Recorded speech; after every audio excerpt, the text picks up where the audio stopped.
Ito guys, ito naman ang pagkain natin ngayon. Kasi medyo kumain tayo ng karne sa mga nakaraang mga araw na parami tayo. So, ito, pipino. Yan. Tapos, gerger. Yung pinaka-paborito ko ito, gerger. Tapos, pitsay. Kilaw-kilaw lang tayo lahat sa kasibuyas. Siyempre guys, may lemon. So, pinigaan ko na ng lemon yan. Ito ang pares niyan. Ito yung pares niyan. Mahabang habang tinapay.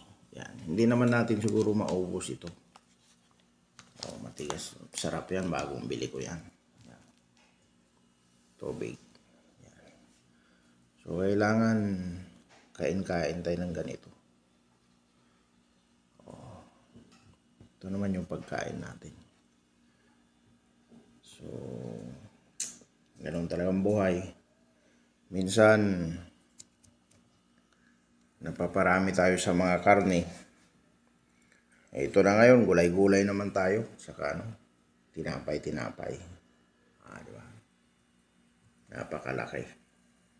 Napakahaba yung ating pagkain. Pero hindi natin uubusin yan. Hindi natin kakayanin yan. Importante may pagkain. Pasalamatan natin ng Diyos. Yan. Basta may tinapay, may gulay. Yan. Actually, mayroon pa niyan. Hindi lang yan guys. Nag-oven pa ako doon ng kuwan. Yung patatas. Ito. Ayan na naka-oven na yung patatas. So, in-slice lang natin yan. Binudburan natin ng pipino. Binudburan natin ng yung paminta at saka kunting asin. Ayan. Buksan natin. Ayan diba?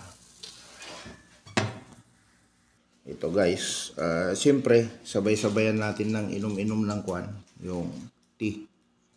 Pipigaan natin ng lemon yan. Yan.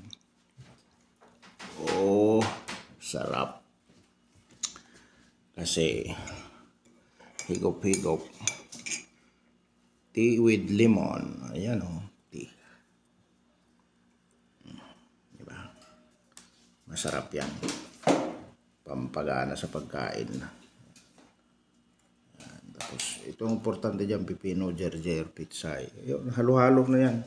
So masarap din yan. Okay. Okay.